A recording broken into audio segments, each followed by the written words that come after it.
और इस वक्त एक बड़ी खबर आ रही है यूक्रेन युद्ध में। यूक्रेन के साथ ही रूस का नुकसान भी बहुत बड़ा है। यूक्रेन में जनरल स्टाफ ने बड़ा दावा किया है। जंग में अब तक रूस के 12 लाख सैनिक मारे गए हैं। सिर्फ 24 घंटे में रूस के 1240 सैनिक मारे गए हैं, ये दावा किया जा रहा है। तो ये बड़ा दावा है जो किया जा रहा है। जंग में रूस को बड़ा झटका लगा है। 12 लाख सैनिक मारे गए हैं, ये बड़ा दावा किया गया है। इसको लेकर यूक्रेन के जनरल स्टाफ की तरफ से जानकारी साझा की गई है।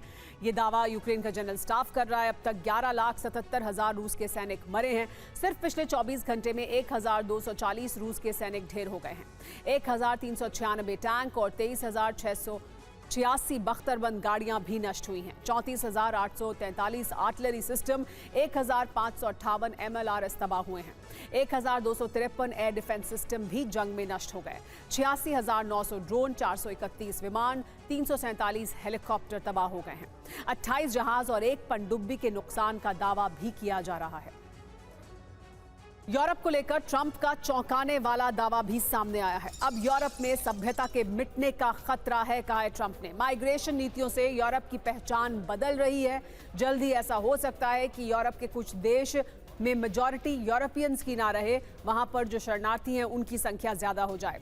तो यूरोप को लेकर ट्रंप की चेतावनी क्या है, समझिए। यूरोप में सिविलाइजेशन मिटने का खतरा है, यानी यूरोपियंस के खत्म होने का खतरा है। नई यूएस नेशनल सिक्योरिटी स्ट्रैटेजी में यह बड़ा दावा किया गया है। अमेरिका की तरफ से नई नेशनल सिक्योरिटी स्ट्रैटेजी को जारी किया गया। अमेरिका और यूरोप में देशभक्त पार्टियों को समर्थन देगा अमेरिका, ये अमेरिका की आगे की रणनीति होगी। माइग्रेशन नीति यूरोप की पहचान बदलने वाली है। जिस तरह की माइग्रेशन नीति अभी है यूरोप की, अमेरिका यूरोप को गलत दिशा से वापस लेकर आएगा। यूरोप को एक बार फिर से यूरोपीय बनाना होगा, ये कहा है ट्रंप ने अपनी इस नीति में। लेकिन अब खबर आपको वेनेजुएला से दिखाते हैं। वेनेजुएला में ग्राउंड ऑपरेशन के लिए ट्रंप को हरी झंडी मिल चुकी है।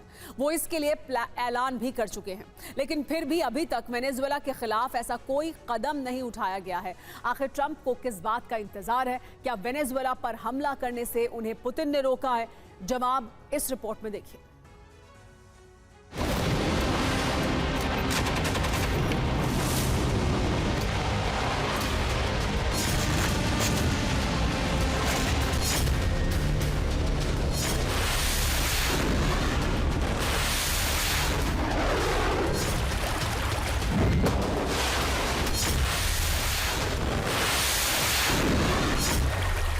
ये वीडियो अंतर्राष्ट्रीय जल क्षेत्र में हुए घातक हमले का है।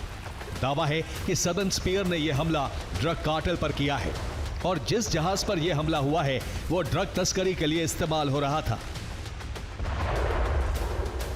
जैसे ही यह जहाज पूर्वी प्रशांत क्षेत्र के मार्ग से गुजरा, वैसे ही अमेरिकी दक्षिणी कमान ने हमला किया और नाव को नष्ट कर दिया।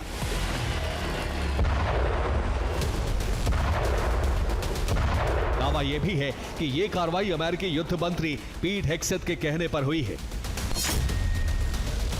अब सवाल यह है कि ग्राउंड ऑपरेशन को हरी झंडी मिलने के बावजूद हमला नावों पर क्यों हो रहा है? तनाव खत्म करने की जगह अमेरिका तनाव बढ़ा क्यों रहा है? क्या रूस के वेनेजुएला में दखल ने स्थिति बदल दी है?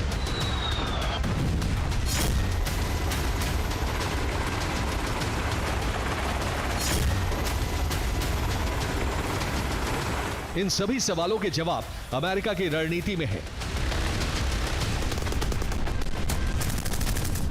लेकिन इतना तय है कि इस समय अमेरिका ग्राउंड ऑपरेशन से दूरी बना रहा है, जिसकी पुष्टि कैरेबियन सागर में बढ़ी तकनीकी गतिविधियों से होती है।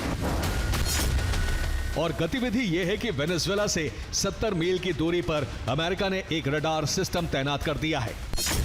यह रडार सिस्टम AN-80 और GTOR है, जिसे टोबैगो द्वीप पर इंस्टॉल किया गया है।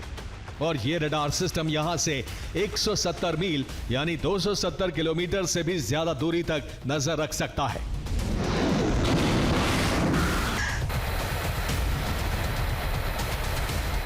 यानी उद्देश्य साफ है कि समुद्री मार्ग पर निगरानी को मजबूत किया गया है और वेनेजुएला की तरफ से कोई भी गतिविधि नजर आती है तो अमेरिका सीमित एक्शन ले सकता है।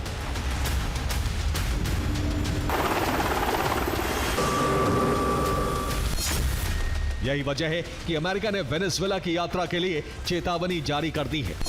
चेतावनी का ये लेवल 4 है जो यात्रा के लिए जारी किया गया है और सलाह दी गई है कि कोई भी वेनेजुएला की यात्रा ना करे।